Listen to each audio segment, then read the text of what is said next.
佢而家辣我咧就係每個月你要準時交租，你唔準時交租咧，我就會律師告你。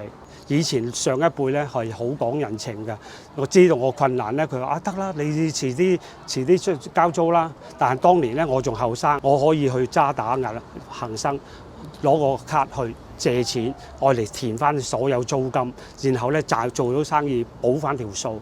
但係而家我70幾歲啦，我而家啲所有銀行咧唔相信我可以借錢㗎啦，唔會透支俾我㗎啦。咁所以我唔想再做啦。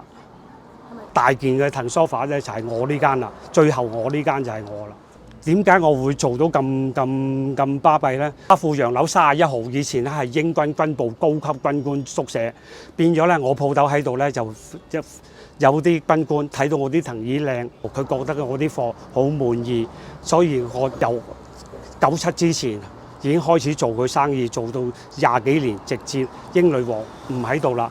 咁以後咧，英女王嗰度啲 order 我冇做啦，但係我都係做到好多香港嘅名人生意，包括楊受成啊、香港大學啊，都係香港人都熟客幫襯我嘅。佢都知道我以前啲口碑啊、手工點樣，佢都繼續俾生意我做。所以我冇咗實體店咧，我做翻其他，我相信我都係可以過到日子。